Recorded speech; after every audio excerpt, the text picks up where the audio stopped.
ओम शांति। ओम शांति। 28 अक्टूबर 2022 प्रातः मुरली। ओम शांति। बाप दादा मधुबन। मीठे बच्चे, भोलानाथ बाप एक है जो तुम्हारी झोली 11 रत्नों से भरते हैं। वही कल्प वृक्ष का बीज रूप है। उनकी भेंट और किससे कर नहीं सकते। प्रश्न है, बहुत बच्चे बाप को भी ठगने की कोशिश करते हैं, कैसे और क्यों? उत्तर, बाप को यथार्थ ना पहचानने के कारण भूल करके भी छिपाते हैं, सच नहीं बताते हैं, सभा में छिप कर बैठ जाते हैं। उन्हें पता ही नहीं कि धर्मराज बाबा सब कुछ जानता है।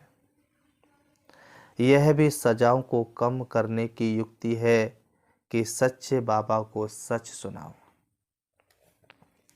गीत है भोलेनाथ से निराला कोई और नहीं। ओम शांति। बच्चे समझ गए हैं कि भोलानाथ सदा शिव को कहा जाता है। शिव भोला भंडारी।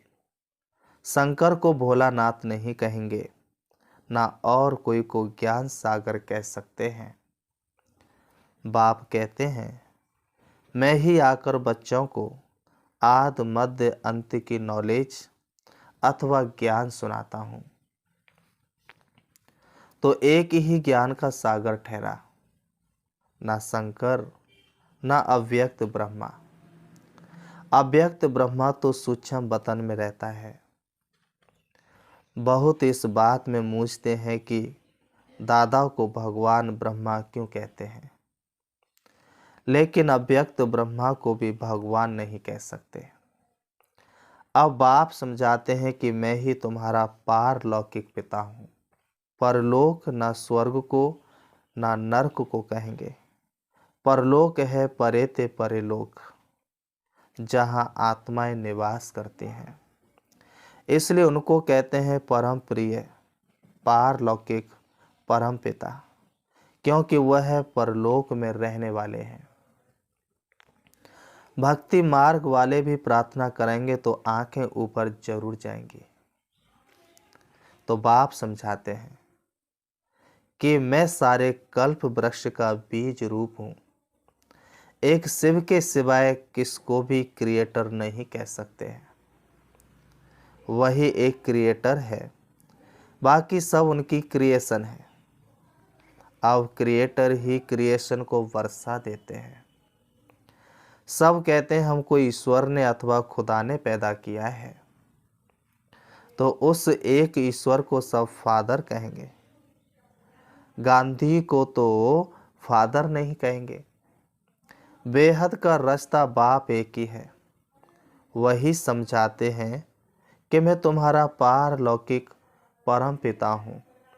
बाकी आत्माएं तो सब एक जैसी हैं, कोई बड़ी छोटी नहीं होती।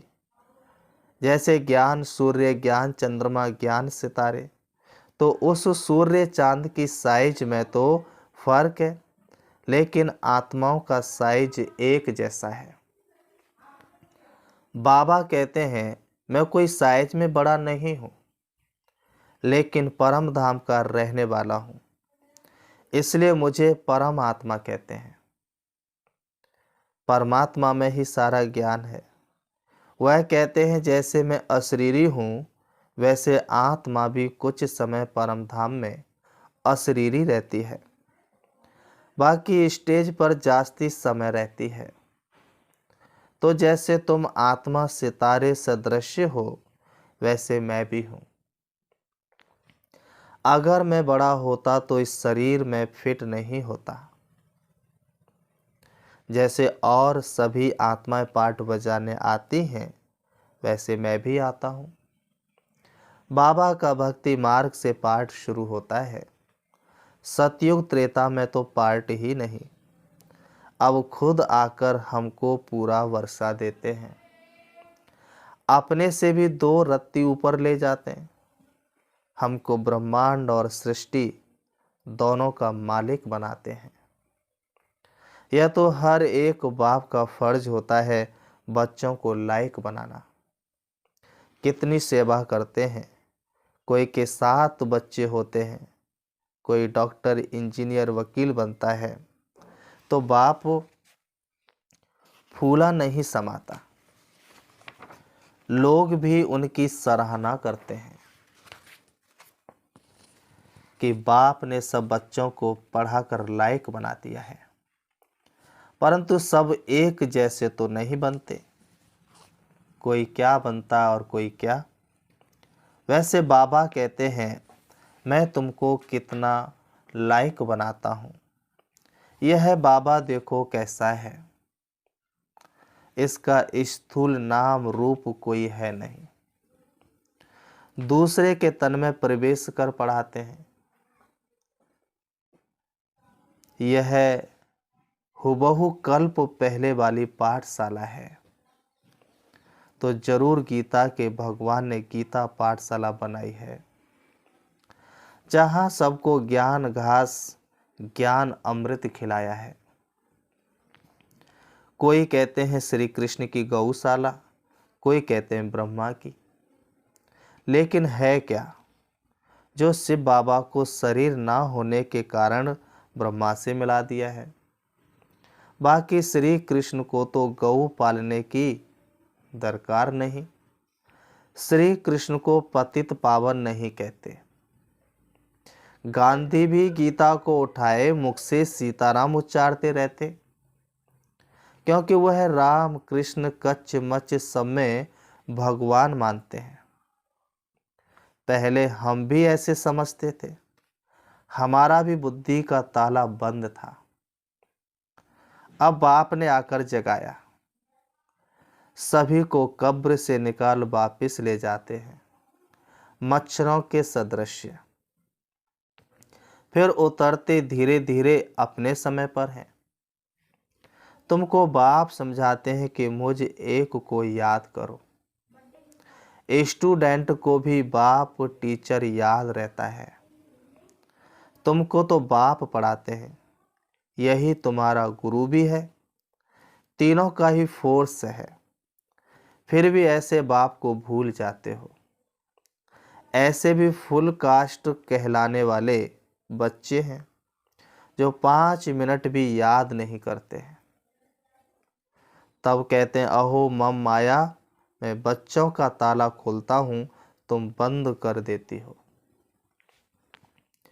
जरा भी विकार में गया तो बुद्धि का ताला लॉकअप हो जाता है। फिर भी सच सुनाने से सजा कम हो जाती है। अगर आप ही जाकर जज को अपना दोष बताए तो कम सजा देंगे। बाबा भी ऐसे करते हैं। अगर कोई बुरा काम कर छिपाता है तो उसको कड़ी सजा मिलती है। तो धर्मराज से कुछ छिपाना नहीं चाहिए। ऐसे बहुत हैं जो विकार में जाकर फिर छिपकर सभा में बैठ जाते हैं। लेकिन धर्मराज से क्या छिपा सकते हैं? निश्चय नहीं है तो ऐसे बाप को भी ठगने की कोशिश करते हैं। लेकिन साकार को भल ठग लें, निराकार बाबा तो सब जानते हैं। तुम्हें इस तन से शिक्षा भी वही दे रहे हैं। तुमसे बहुत पूछते हैं कि दादा के तन में परमात्मा कैसे आते हैं। यह तो गृहस्थी था, बाल बच्चे थे, इसमें कैसे आते हैं? क्यों नहीं कोई साधु संत के तन में आते हैं? लेकिन परमात्मा को तो पतितों को पावन बनाना है। जो पुजारी से पूज्य बना रहे हैं, ये भी जैसे बाजोली खेलते हैं। ब्राह्मणी देवता, फिर क्षत्रिय, वैश्य, शूद्र, यह वर्ण भी भारत में है और कहाँ वर्ण नहीं। अब मैंने 15 मिनट भाषण किया, ऐसे तुम भी समझा सकते हो। बाबा करके डायरेक्ट बात करते हैं। तुम कहेंगे शिव बाबा ऐसे समझाते हैं, शिव अलग और शंकर अलग है, यह भी साफ साफ समझाना है।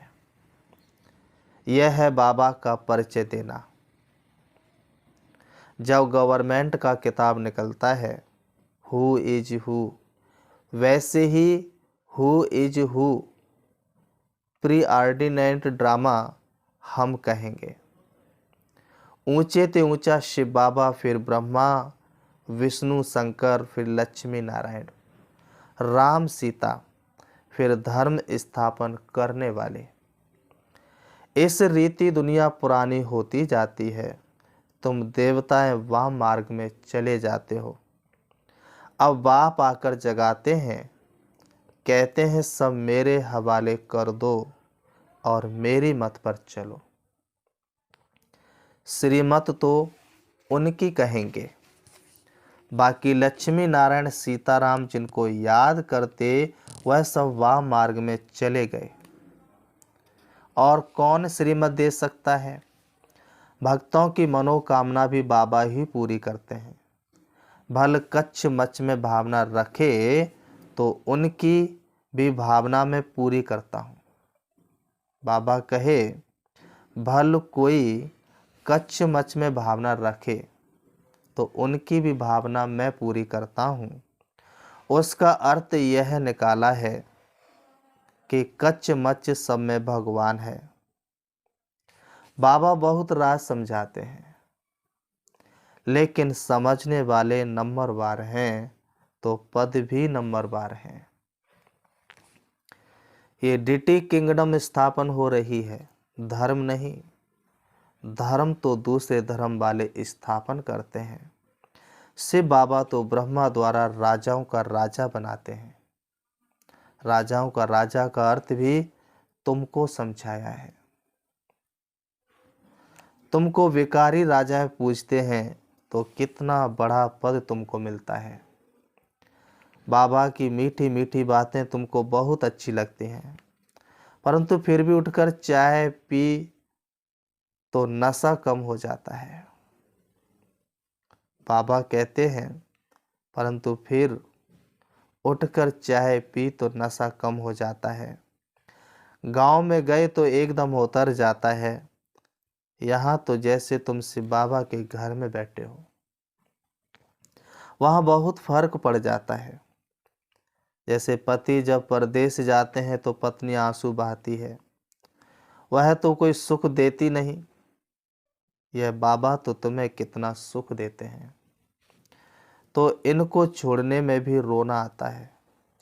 बहुत कहते हम यहाँ ही बैठ जाएं, फिर आपके बाल बच्चे कहाँ जाएंगे? कहते हैं आप संभालो। हम कितनों के बच्चे संभालेंगे? लेकिन ठहरो, सर्विसेबल बनो तो तुम्हारे बच्चों का भी प्रबंध हो जाएगा। शुरू में थोड़े थे तो उनके बच्चे संभाले, अब कितने हैं उन्हों के बच्चे बैठ संभालें। उनसे कोई गुम हो जाए तो कहेंगे हमारा बच्चा गुम कर दिया। जिसको संभालने रखें वह भी कहेंगे हम औरों का करम बंधन क्यों संभालें। अच्छा फिर तो एक ही से बच्चों को संभालो तो वह तुम्हारे बच्चे संभालेंगे। बाकी ऐसे बाबा को कभी फारगति मत देना। ऐसे बहुतों ने फारगति दी है, उन्हों को मूर्खों के अवतार कहें। भले कोई ब्रह्मा कुमार कुमारी से रूठ जाओ, लेकिन शिव बाबा से कभी नहीं रूठना। वह तो तुमको राज्य भाग्य देने आया है। अच्छा, मीठे मीठे सिकलिदे बच्चों प्रति माता पिता बाप दादा का याद प्यार और गुड मॉर्निंग। रूहानी बाप की रूहानी बच्चों को नमस्ते। रूहानी हम बच्चों की रूहानी बाप दादा को याद प्यार और नमस्ते नमस्ते। धारणा के लिए मुख्य सार नंबर 1, अपना सब कुछ बाप हवाले कर पूरा श्रीमत पर चलना है। कोई भी बुरा काम करके छिपाना नहीं है। जज को सच बताने से सजा कम हो जाएगी। दूसरा, बाप से कभी रूठना नहीं है, सर्विसेबल बनना है, अपने कर्म बंधन स्वयं काटने हैं। वरदान। संगम युग की हर घड़ी को उत्सव के रूप में मनाने वाले सदा उमंग उत्साह संपन्न भव। स्पष्टीकरण। कोई भी उत्सव उमंग उत्साह के लिए मनाते हैं। आप ब्राह्मण बच्चों की जीवन ही उत्साह भरी जीवन है। जैसे शरीर में श्वास है तो जीवन है, ऐसे ब्राह्मण जीवन का श्वास ही उमंग उत्साह है। इसलिए संगम युग की हर घड़ी उत्सव है, लेकिन श्वास की गति सदा एक रस नॉर्मल होनी चाहिए। अगर श्वास की गति बहुत तेज हो जाए या स्लो हो जाए तो क्या होगा? तो यथार्थ जीवन नहीं कही जाएगी। तो चेक करो कि ब्राह्मण जीवन की उमंग उत्साह की गति नॉर्मल अर्थात एक रस है। स्लोगन। सर्व शक्तियों के खजाने से संपन्न रहना, यही ब्राह्मण स्वरूप की विशेषता है। मातेश्वरी जी के अनमोल महावाक्य। यह जो मनुष्य गीत गाते हैं, ओ गीता के भगवान, अपना वचन निभाने आ जाओ। अब वो स्वयं गीता का भगवान अपना कल्प पहले वाला वचन पालन करने के लिए आया है और कहते हैं, हे बच्चे, जब भारत पर अति धर्मग्लानि होती है तब मैं इसी समय अपना अंजाम पालन करने, वायदा निभाने के लिए अवश्य आता हूँ। अब मेरे आने का यह मतलब नहीं है कि मैं कोई युगे युगे आता हूँ। सभी युगों में तो कोई धर्मग्लानि नहीं होती। धर्मग्लानि होती ही है कलयुग में। तो मानो परमात्मा कलयुग के समय आता है और कलयुग फिर कल्प कल्प आता है, तो मानो मैं कल्प कल्प आता हूँ। कल्प में फिर 4 युग हैं, इसको ही कल्प कहते हैं। आधा कल्प सतयुग त्रेता में सतोगुण शतो प्रदान है, वहाँ परमात्मा के आने की कोई जरूरत नहीं। और फिर तीसरा द्वापर युग से तो फिर दूसरे धर्मों की शुरुआत है। उस समय भी अति धर्मग्लानि नहीं है। इससे सिद्ध है परमात्मा तीनों युगों में तो आता ही नहीं है, बाकी रहा कलयुग, उसके अंत में अति धर्मग्लानि होती है। उसी समय परमात्मा आए अधर्म विनाश कर सतधर्म की स्थापना करता है। अगर द्वापर में आया हुआ होता तो फिर द्वापर के बाद तो अब सतयुग होना चाहिए। फिर कलयुग क्यों? ऐसे तो नहीं कहेंगे परमात्मा ने घोर कलयुग की स्थापना की। अब यह तो बात नहीं हो सकती। इसलिए परमात्मा कहते हैं, मैं एक हूँ और एक ही बार आए, अधर्म का विनाश कर, कलयुग का विनाश कर, सतयुग की स्थापना करता हूँ। तो मेरे आने का समय संगम युग है। दूसरा पॉइंट। अब यह तो हम जानते हैं कि मनुष्य आत्मा की किस्मत बनाने वाला कौन है और किस्मत बिगाड़ने वाला कौन है। हम ऐसे नहीं कहेंगे कि किस्मत बनाने वाला, बिगाड़ने वाला वही परमात्मा है। बाकी यह जरूर है कि किस्मत को बनाने वाला परमात्मा है और किस्मत को बिगाड़ने वाला खुद मनुष्य है। यह किस्मत बने कैसे और फिर गिरे कैसे, इस पर समझाया जाता है। मनुष्य जब अपने को जानते हैं और पवित्र बनते हैं तो फिर से वो बिगड़ी हुई तकदीर को बना लेते हैं। अब जब हम बिगड़ी हुई तकदीर कहते हैं तो इससे साबित है कोई समय अपनी तकदीर बनी हुई थी जो फिर बिगड़ गई है। अब वही फिर बिगड़ी तकदीर को परमात्मा खुद आकर बनाते हैं। अब कोई कहे परमात्मा खुद तो निराकार है, वो तकदीर को कैसे बनाएगा? इस पर समझाया जाता है, निराकार परमात्मा कैसे अपने साकार ब्रह्मा तन द्वारा, अविनाशी नॉलेज द्वारा हमारी बिगड़ी हुई तकदीर को बनाता है। अब यह नॉलेज देना परमात्मा का काम है, बाकी मनुष्य आत्माएं एक दो की तकदीर को नहीं जगा सकती हैं। तकदीर को जगाने वाला एक ही परमात्मा है, तभी तो उन्हों का यादगार मंदिर कायम है। अच्छा, ओम शांति। ओम शांति। अभी हम 5 मिनट से बाबा को याद करेंगे। बाबा ने जैसे कि वरदान में बताया, ब्राह्मण जीवन का मुख्य फाउंडेशन ही पवित्रता है। तो अपने आप को देखना है, स्वमान देना है, मैं पवित्र आत्मा हूँ।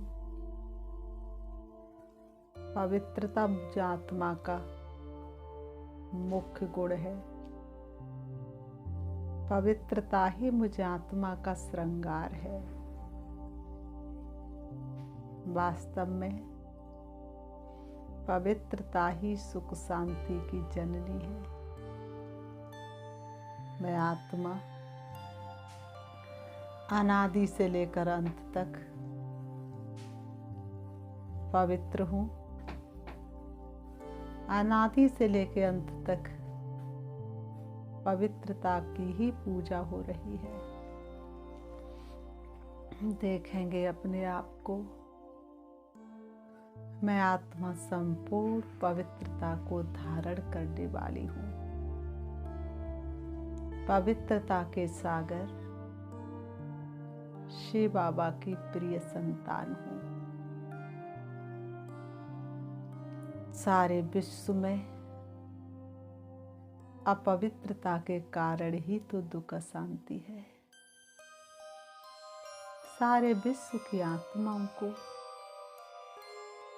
पवित्रता की शक्ति से पावन बनाने के लिए मैं आत्मा पवित्रता के सागर शिव बाबा से मिलने के लिए पवित्र धाम परम धाम की ओर चली जा रही हूँ। देह रूपी वस्त्रों से अलग होती हुई मैं आत्मा चारों तरफ पवित्रता के वाइब्रेशन फैलाती हुई चली जा रही हूँ। पहुँच जाती हूँ परम धाम शांति धाम में। पवित्रता के सागर शिव बाबा के सन्मुख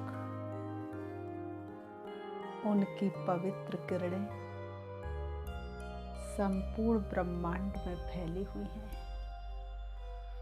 मैं आत्मा शिव बाबा के सन्मुख हूँ। शिव बाबा से निकलती हुई पवित्र किरणें मुझे आत्मा में समाती जा रही हैं और मुझे आत्मा का कोना कोना पवित्र हो रहा है। मुझे आत्मा का रोम रोम पुलकित होता जा रहा है। मैं पवित्रता की शक्ति से भरपूर होती जा रही हूँ। पवित्रता के कारण मैं संपूर्ण सुख और शांति का अनुभव कर रही हूँ। मेरे जैसा सुखी दुनिया में कोई नहीं हो सकता। मैं आत्मा परम सुखी हूँ। पवित्रता की शक्ति से भरपूर हूँ।